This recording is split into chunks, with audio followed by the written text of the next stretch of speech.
عمدہ انداز میں نظم کو پیش کیا ہے. اب میں پھر پروگرام کو آگے بڑھاتے ہوئے تقریر پیش کرنے کے لیے شمس الدین کو دعوت دیتا ہوں کہ وہ آئے اور تقریر پیش کریں. بسم اللہ الرحمن الرحیم.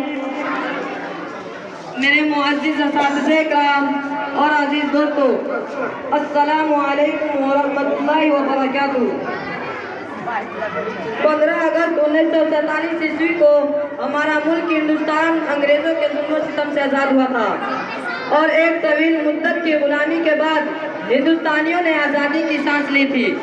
ملک پر انگریزوں کا تسلط اور ان کی غلامی کتنی بڑی لعنت تھی، اور اس کے بعد آزادی کا حصول رب کائنات کی جانب سے اس ملک کے باشندوں کے لیے کتنا بڑا انعام تھا. اس کا صحیح اندازہ کرنا آسان نہیں ہے. یہ ایک مہنگا سودا تھا اور لاکھوں انسانوں کا دم لے کر اس کی قیمت چکائی گئی تھی. اس حقیقت سے انکار ممکن نہیں کہ اس ملک کی آزادی میں ہندوستانی سماج کے ہر طبقہ نے حصہ لیا. سب نے اس دیش کو آزاد کرانے کے لیے قربانیاں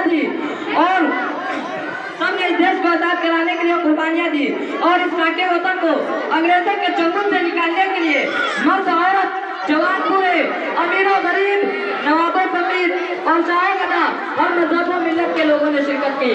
مگر اس حقیقت کو فراموش نہیں کیا جا سکتا ہے کہ دن کے گورے اور مون کے کالے 7 سمندر پار سے آئے ہوئے انگریزوں سے دو ہاتھ کرنے میں پال مسلمانوں نے کی. وطن سے محبت ایمان کا حصہ ہے کا پیغام مسلمانوں نے دیا. انقلاب زندہ باد کا نعرہ مسلمانوں نے دیا. سرفروشی کی تمنا اب ہمارے دل میں ہے مسلمانوں نے دیا. لیکن ہماری بدقسمتی یہ ہے کہ آزادی کے بعد جو تاریخ لکھی گئی اس میں جان بوجھ کر ہمیں نظر انداز کیا گیا. جنگ آزادی کی تاریخ پر ہمارے یہاں بے شمار ریکارڈ موجود ہے، لیکن اس سلسلے میں ہم افسوسناک حد تک جہالت کا شکار ہیں، جس پر ہم سب کو توجہ دینے کی ضرورت ہے اور ہمیں اس